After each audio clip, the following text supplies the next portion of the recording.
We go to action movies for a rush for spectacle, explosion, and the fantasy of controlled chaos. We watch the hero dodge bullets, outrun fireballs, survive impossible odds, and we leave the theater entertained, not shaken. But what happens when the chaos isn't controlled? When a film crosses the line from adrenaline into trauma?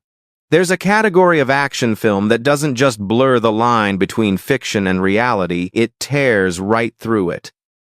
These are not your typical blockbusters. They are the movies that made audiences physically ill. The ones where violence wasn't stylized, but suffocating.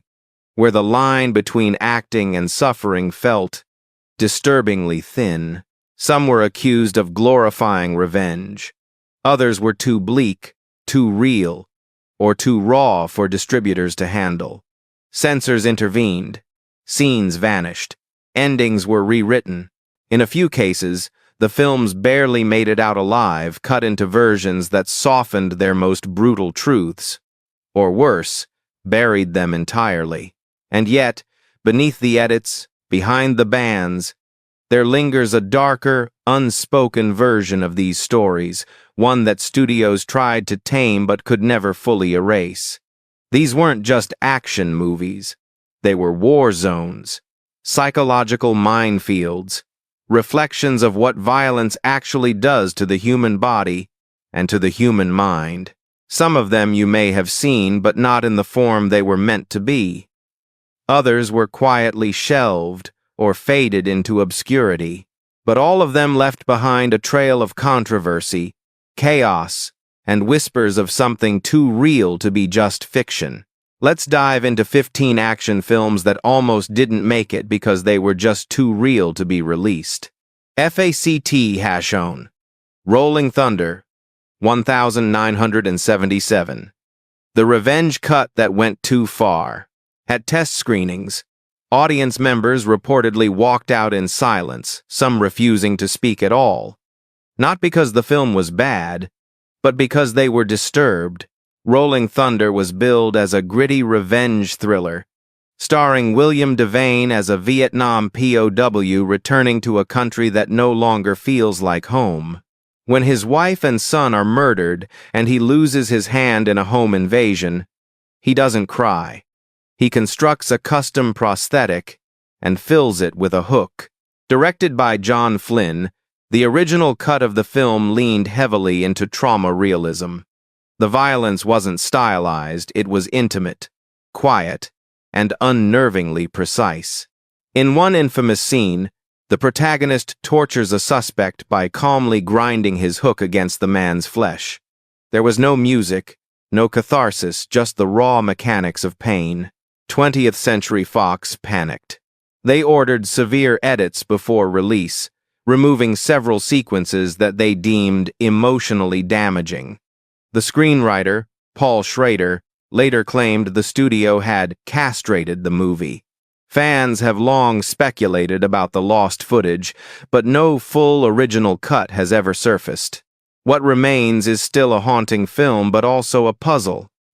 A version that hints at something colder, more brutal, and more honest about what revenge really looks like. But this wasn't the only time an action film got too real about the cost of coming home. FACT-2. Who'll Stop the Rain? 1978. PTSD on film. Before the term existed, Dick. At a time when studios were selling war movies as heroic epics, this one told a different story. The war never ends. It just follows you home. Who'll Stop the Rain, based on Robert Stone's novel Dog Soldiers, follows a Vietnam vet, played by Nick Nolte, smuggling heroin into the U.S. It's not a clean-cut anti-hero arc, it's a slow descent into paranoia, addiction, and moral rot. The violence is fast and disorienting, like a flashback you can't wake up from. Director Carol Rice didn't soften the trauma. The film is drenched in sweat, dirt, and psychological collapse. Scenes of withdrawal, mistrust, and existential numbness unnerved early test audiences, many of whom were Vietnam vets themselves. Some said it was the first time they saw their experience on screen. Others walked out mid-screening. The MPAA pushed for edits, particularly regarding drug use and emotional collapse. Though the film did release theatrically, several distributors overseas refused to carry it, claiming it was anti-American or too bleak for commercial screening. It didn't bomb, but it vanished. For decades, the film was largely ignored, overshadowed by more palatable war stories. But those who saw it never forgot the unease it left behind. And it wouldn't be the last time a war film blurred into documentary-level trauma. Fact #3, 84 Charlie Mopic 1989. The mockumentary that felt too real. When it premiered, some viewers thought they were watching recovered combat footage. Others swore it was a real documentary the government had tried to suppress. 84. Charlie Mopic, short for Military Occupational Specialty Code. 84. C. Motion Picture Photographer. Was a fictional account of a reconnaissance unit in Vietnam, told entirely through the lens of a diegetic camera operator. It was the Blair Witch Project a decade earlier, and with bullets instead of ghosts. Filmed on a shoestring budget with mostly unknown actors, the movie employed long takes, overlapping dialogue, and authentic military jargon. There were no orchestral cues or dramatic hero shots, just confused yelling, shaking hands, and the kind of dead air that fills real war zones. The realism was so intense, some early viewers reported stress responses similar to those experienced by actual combat veterans. The Department of Defense issued no official response, but there were rumors never confirmed that military groups had lobbied to prevent wide theatrical distribution. The film saw limited release and was later picked up for niche home video markets, especially among film schools and indie circles.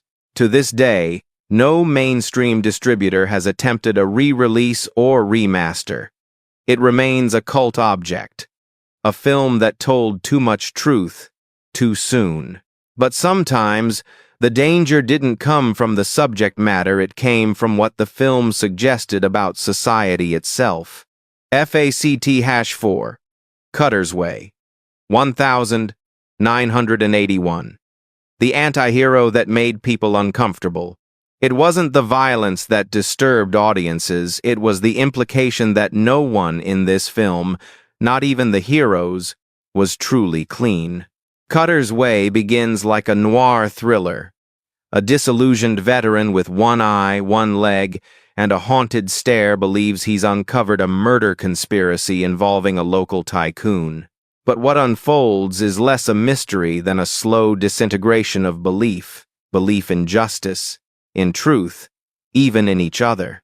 Directed by Ivan Passer, the film paints post-Vietnam America not as triumphant, but as morally bankrupt.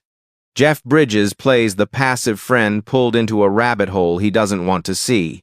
John Hurd, as the titular Cutter, is volatile, alcoholic, and emotionally unstable, but also perhaps the only one who sees clearly.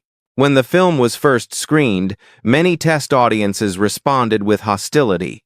Some called it anti-American. Others simply couldn't accept a story where the truth doesn't matter and justice isn't served. United Artists delayed the release, then dumped it with minimal marketing under the alternate title Cutter and Bone. Critics would later praise it as a masterpiece of disillusionment. But at the time, it was too bitter, too accusatory, too real for audiences looking for escapism.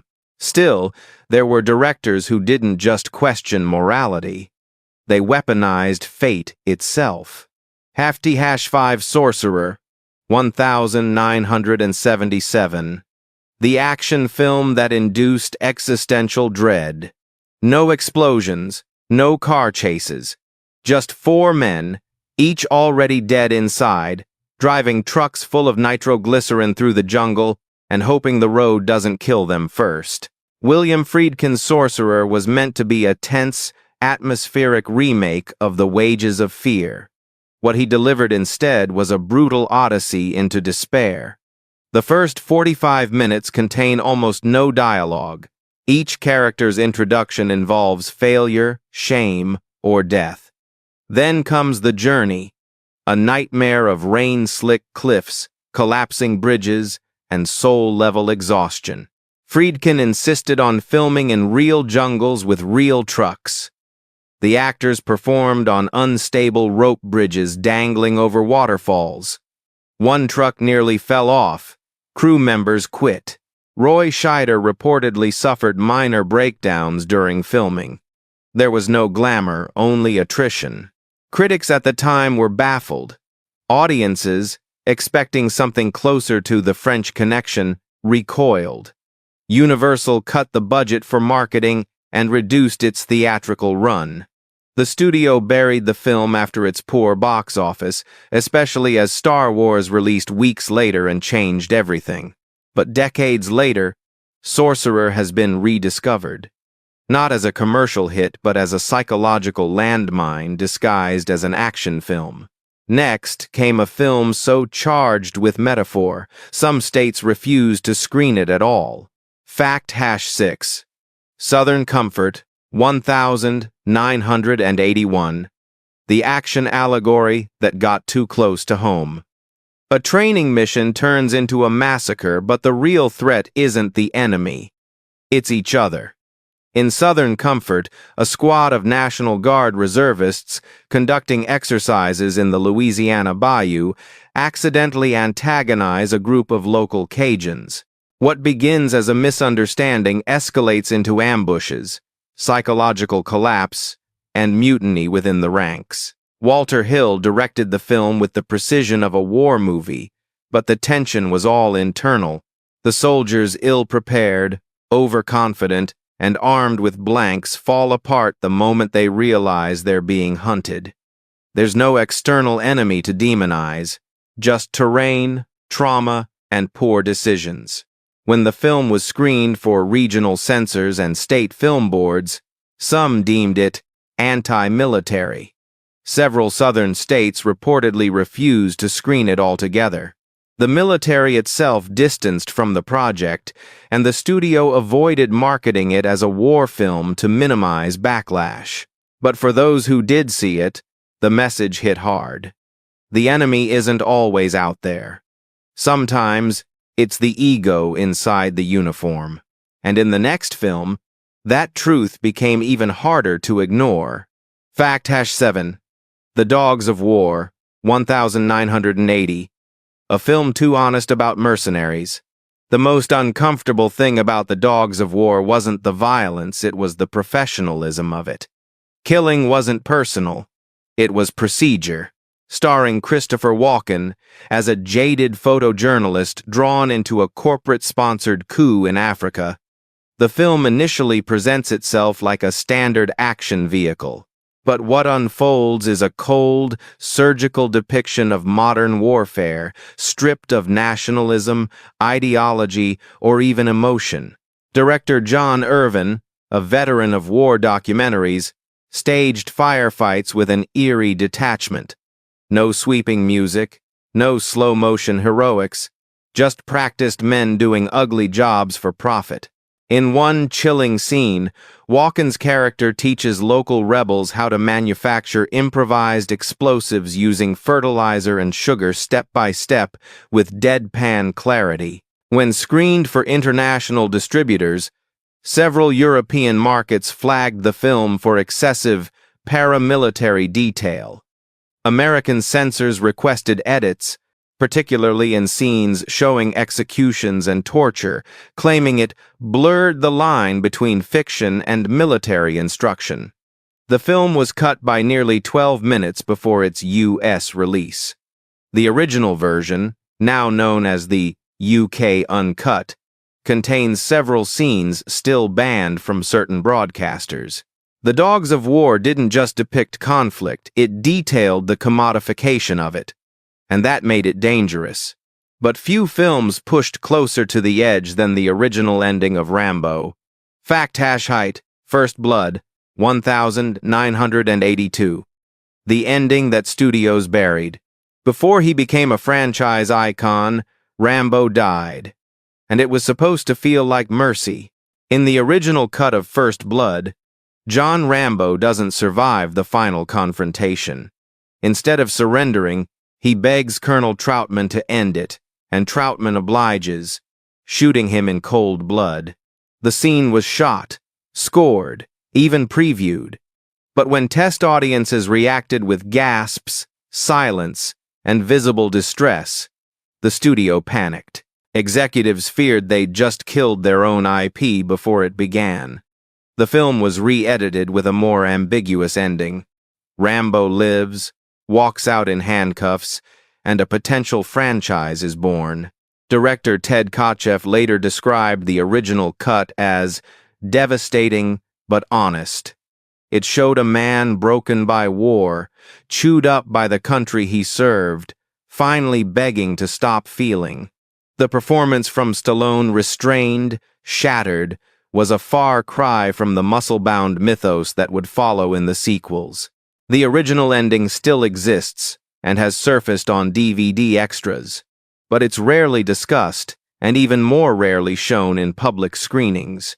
Because it wasn't the action that shocked people, it was the quiet. Next came a film whose emotional impact was louder than any gunshot. Fact #9. The Deer Hunter, 1978. The scene that was too real for its own good. It was one of the most iconic and controversial moments in cinema history. A scene that people still argue never should have been filmed. The Deer Hunter follows a group of Pennsylvania steelworkers sent to Vietnam, only to return forever altered. Its most infamous sequence takes place in a POW camp, where the soldiers are forced to play Russian roulette for their captors' amusement. The tension is unbearable. The camera lingers. There's no music, no relief, just clicks and screams and blood. Audiences reportedly fainted. Others walked out. Critics called it psychological warfare disguised as entertainment. What made it worse? There was no historical evidence that such roulette games ever occurred in Vietnam. Many Vietnamese American groups protested the scene as racist fabrication, but director Michael Cimino defended it as metaphor, a representation of the randomness and cruelty of war. Censors in several countries demanded cuts. The scene was shortened in some international releases, while others, like Sweden and South Korea, banned the film outright for several years. And yet, despite or because of the backlash, the film won 5 Academy Awards. The Deer Hunter didn't aim for realism. It aimed for trauma, and it hit its mark. But some films went even further by abandoning fiction altogether. Fact #0. Bring Me the Head of Alfredo Garcia, 1974. The director's meltdown on Filminence. Sam Peckinpah didn't just direct this film. He exorcised something onto celluloid, and it nearly ruined him. Bring Me the Head of Alfredo Garcia opens like a grim fairy tale. A Mexican crime boss offers a bounty for the severed head of the man who seduced his daughter. What follows is a filthy, fevered road movie where Warren Oates, playing a down-on-his-luck piano player, descends into heat, blood, and madness, dragging a literal head in a burlap sack through the desert. By the time filming began, Peckinpah was deep in alcoholism and paranoia. He shot scenes in sweltering Mexican heat, demanding grittier takes, more sweat, more degradation. Oates later claimed he wasn't acting, just trying to survive. Several crew members quit. Others were hospitalized for exhaustion. The film's violence isn't clean or choreographed. It's ugly, sloppy. There are beatings that linger too long, gunfights that feel like breakdowns, and a finale that's more nihilistic than cathartic. When the film premiered, critics recoiled.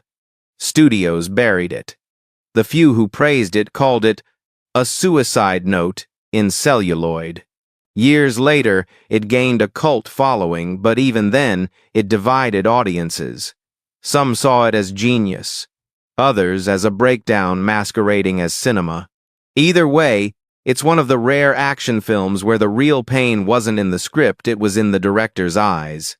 But not all films were tormented from the inside. Some were haunted by what they tried to depict too directly. Fact Hajan 1, Sniper 1993. The cut scene that disappeared without a trace. On paper, Sniper was a simple military thriller. Tom Berenger plays an elite marksman navigating jungle warfare with a rookie partner. But buried inside the original script and rumored to have been filmed was a scene so controversial it never made it past the first rough cut.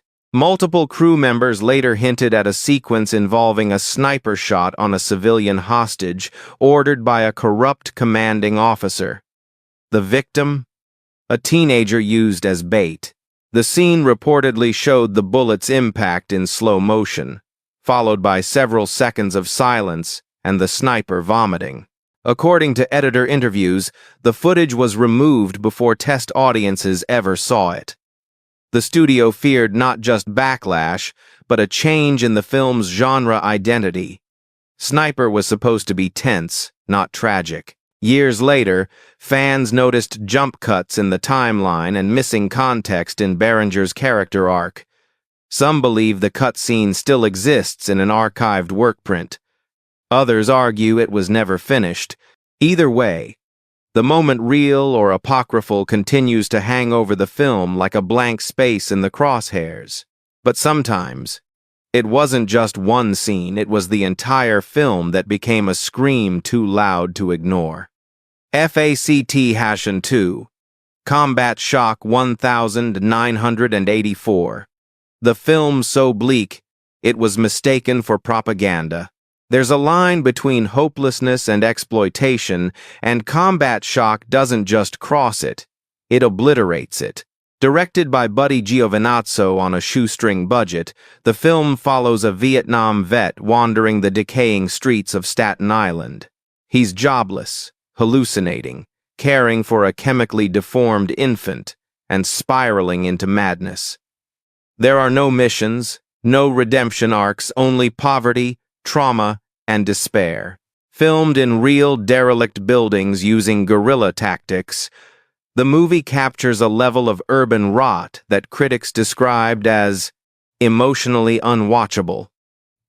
The gun violence feels random, the blood looks real, the sound design is oppressive, and the final scene, still censored in some versions, shows the protagonist murdering his family before taking his own life. When Combat Shock was submitted to the MPAA, it was initially rated X, not for sex, but for relentless psychological damage.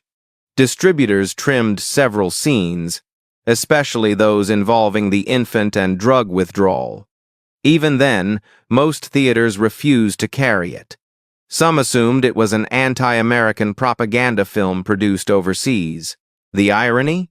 Giovinazzo made the film as a love letter to forgotten veterans. But what he captured was too raw, too ugly, and too close to a reality no one wanted to claim. And yet, there were still darker truths waiting on the edge of fiction. Fact Hajan 3, Men Behind the Sun 1988. The film people thought was real. It was supposed to be history, but many believed it was snuff.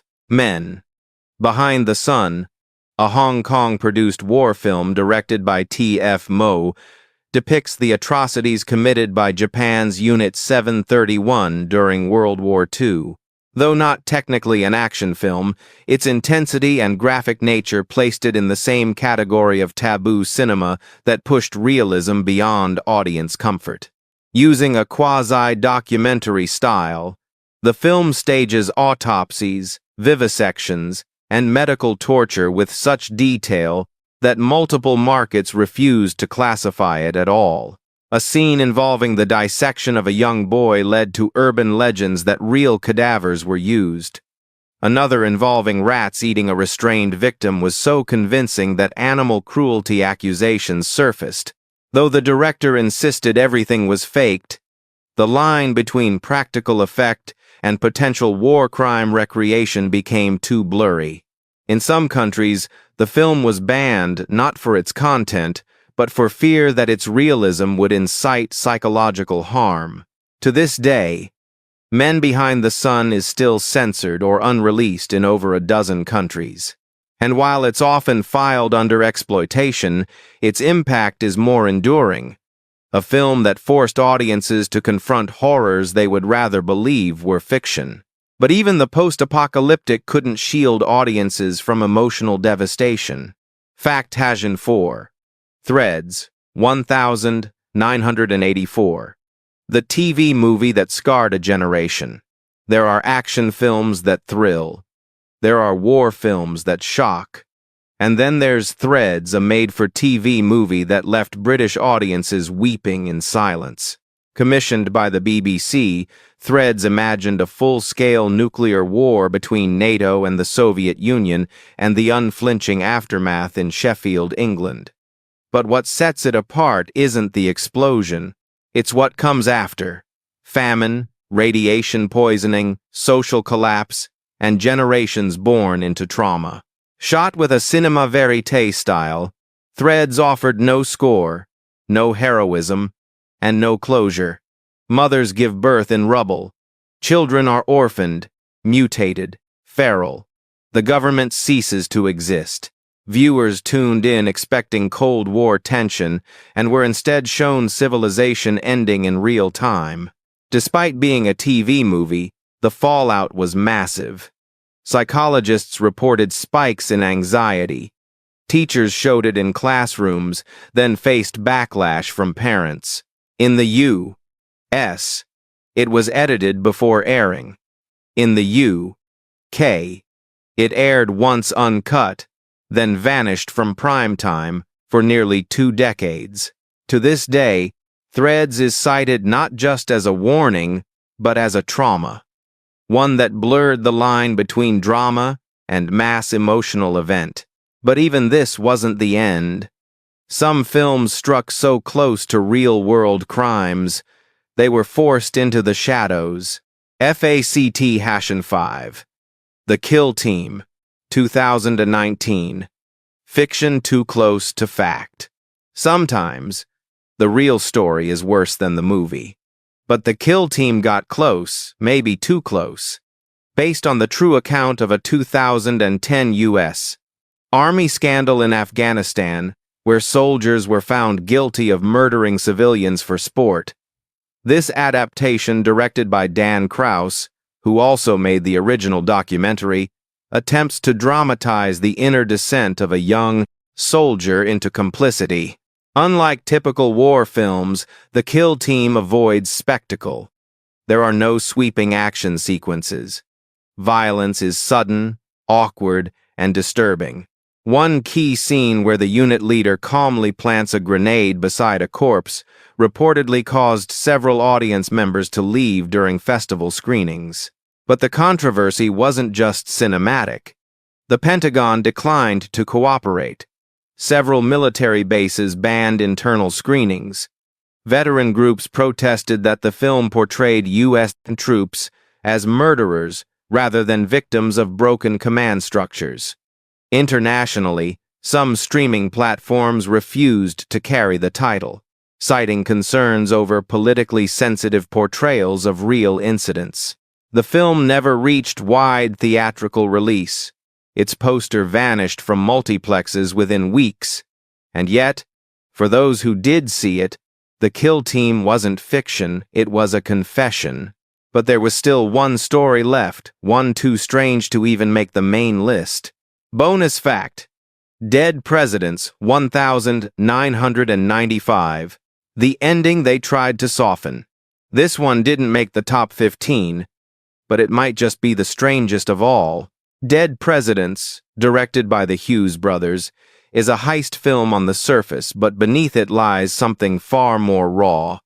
A condemnation of how America treats its veterans, especially black veterans. Following a young man from his teenage years through Vietnam and back into a society that offers him nothing, the film descends from idealism into bitterness. The war scenes are gritty, unrelenting, and graphic, but it's the return home that hurts more. The protagonist, unable to find work or dignity, plans a robbery not out of greed, but out of despair. What most viewers don't know is that the original ending was even darker. According to early drafts and cast interviews, the Hughes brothers considered closing the film with the main character setting himself on fire in a church, an act of protest drawn from real-life accounts of ignored veterans in the 1,970 seconds. Studio executives objected. The final scene was changed to a courtroom monologue, powerful, yes, but sanitized. Still, Dead Presidents was attacked by critics as too angry, too political, or too hopeless. Its theatrical run was short. Promotional materials were pulled from some major chains. And while the film has gained cult status in recent years, the full original ending has never been released. Some say it was never shot. Others claim a rough cut exists, stored, appropriately, in a vault. So now we ask, were these films punished for being too violent, or for being too honest? When does realism in action cinema stop being entertainment and start becoming something audiences aren't ready to face? Tell us, which of these films do you think deserve to be seen in its rawest, unedited form? And is there a film you watched once and never wanted to see again? We'll be watching the comments.